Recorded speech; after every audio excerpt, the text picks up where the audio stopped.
What's going on, guys? Welcome back to Masculine Energy. In this video, I want to talk about what is she bringing to the table. So this is one of the most important things that I want you guys to start paying attention to. What is she bringing to the table?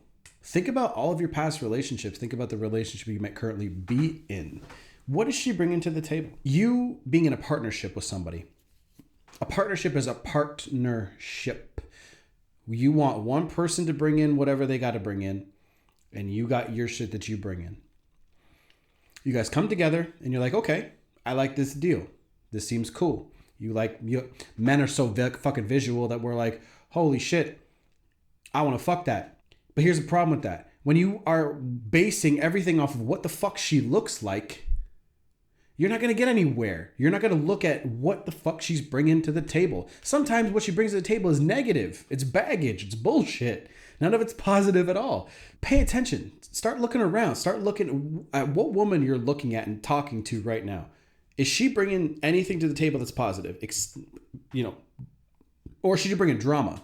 Is she bringing drama, negativity, and is she a fucking energy vampire? Is that what she brings to the table? I'm not talking about, she has to start fucking paying for everything. She has to be rich.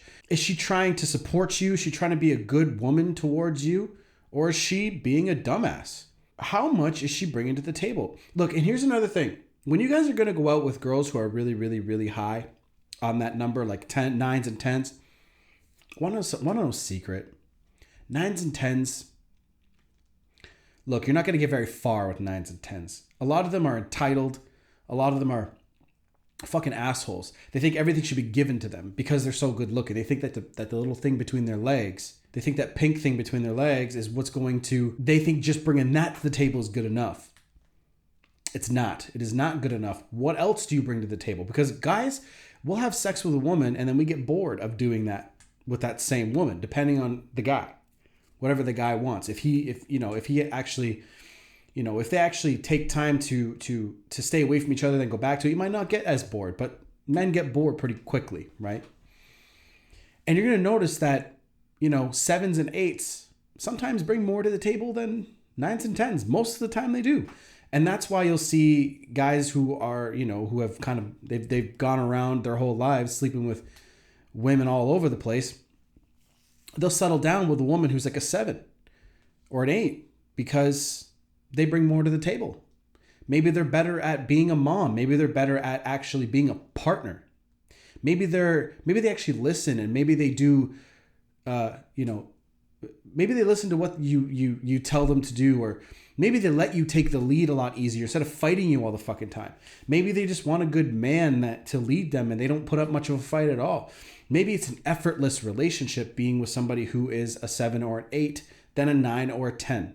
Again, a 10. Think about what they're surrounded with. They're surrounded by guys who are saying, oh my God, you're so pretty. Family members their whole lives. You're so beautiful. You're so gorgeous. You'll be able to get whatever you want. And then you have a 7 or an 8 who's like, who hears it here and there, but they're not fucking surrounded by it all the time. So they don't have that fucking bullshit going into their head all day long. And then they don't acquire skills and bring things to the table that 7s and 8s will do, right? And that's the same thing with dudes, right? It's the same fucking thing, right? If a guy thinks that because, he's fucking super good looking, he's just because he's tall, dark, handsome, whatever, that he can't bring any skills to the table. Same fucking thing, guys. This is human nature. What is she bringing to the table? Is she bringing, if it's negative at all, don't even invite that into your life. You're going to have a hard enough life as it is, trying to make it, right?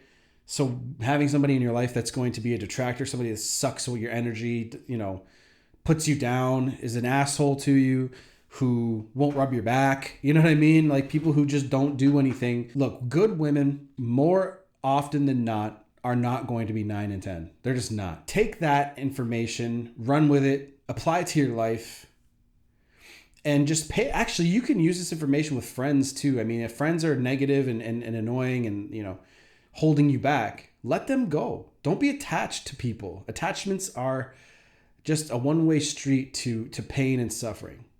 Okay? Don't get attached to anything.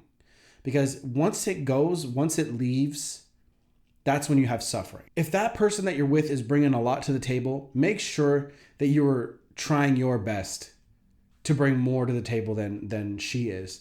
Because if she's trying to bring more and you're trying to bring more all the time, kind of like a 60%, 40% relationship, if that's how but you're willing to give, because you're in a relationship to give. You're in the service industry when you're in a relationship, okay? You go there to give. You don't go there to get.